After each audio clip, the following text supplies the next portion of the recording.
നമസ്കാരം. ശനിമാറ്റം 2025 മാർച്ച് മാസം 29-ാം തീയതി ശനി രാശി മാറുകയാണ്. ശനി രാശി മാറുമ്പോൾ മകയിരം നക്ഷത്രക്കാർക്ക് എന്തെല്ലാം ഗുണഫലങ്ങളും എന്തെല്ലാം ദോഷഫലങ്ങളും ആണ് സംഭവിക്കുന്നതെന്ന് നോക്കാം. മകര നക്ഷത്രക്കാർ വളരെ ശ്രദ്ധയോടുകൂടി ഈ വീഡിയോ കാണുക.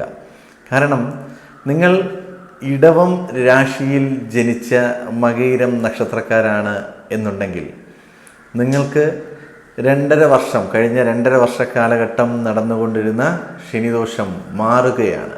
കണ്ടക ശനിദോഷം മാറുവാൻ പോവുകയാണ്. ദോഷങ്ങൾ മാറാൻ ഇനി മാർച്ച് 29, 2025 വരെ കാത്തിരുന്നാൽ മതി. അത് കഴിഞ്ഞ് ദോഷങ്ങൾ നിങ്ങൾക്ക് ജീവിതത്തിൽ വരുന്നില്ല. എന്നാൽ മിഥുനം രാശിയിൽ ജനിച്ച മകയിരം നക്ഷത്രക്കാർ, അതായത് മകയിരം നക്ഷത്രത്തിൻ്റെ ആദ്യ പകുതി ഇടവം രാശിയിലും അവസാന പകുതി മിഥുനം രാശിയിലുമാണ്. അപ്പോൾ മിഥുനം രാശിയിൽ ജനിച്ചവർക്ക് ശനിദശ ഇല്ലായിരുന്നു, ശനിദോഷങ്ങളൊന്നും ഇല്ലായിരുന്നു. അവർക്ക് ഒരു ദോഷവും ഇല്ലാതെയായിരുന്നു കഴിഞ്ഞ വർഷങ്ങൾ കടന്നുപോയത്. എന്നാൽ ഇനി വരുന്ന 2.5 വർഷ കാലഘട്ടം മിഥുനം രാശിയിലുള്ള മകയിരം നക്ഷത്രക്കാർക്ക് കണ്ടകശനി തുടങ്ങുകയാണ്. കർമ്മരംഗത്താണ് ഈ കണ്ടകശനി ഉള്ളത്. അപ്പോൾ ജോലി സംബന്ധമായിട്ടുള്ള തടസ്സങ്ങൾ, വിദ്യാഭ്യാസപരമായ തടസ്സങ്ങൾ, ബിസിനസ് സംബന്ധമായ പരാജയങ്ങൾ എന്നിവയെല്ലാം, മടി, അലസത ഇവയെല്ലാം വന്നു ചേരാൻ സാധ്യതയുണ്ട്.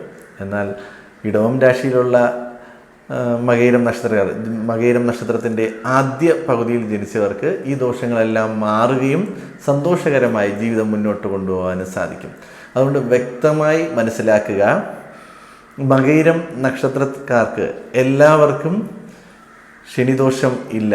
മകയിര നക്ഷത്രത്തിൻ്റെ ആദ്യ പകുതിയിൽപ്പെട്ട ജനങ്ങൾക്ക് നിങ്ങളുടെ ശനിദോഷം മാറുന്നു. എന്നാൽ രണ്ടാമത്തെ പകുതിയിൽപ്പെട്ട മകയിര നക്ഷത്രക്കാർക്ക്, അവസാന പകുതിയിൽപ്പെട്ട മകയിര നക്ഷത്രക്കാർക്ക് ശനിദോഷം തുടങ്ങുന്നു.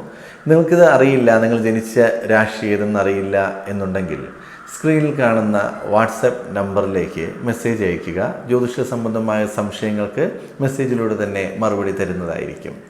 കൂടാതെ നിങ്ങൾക്ക് ഈ ദോഷം ഇപ്പോൾ തുടങ്ങുകയാണ്.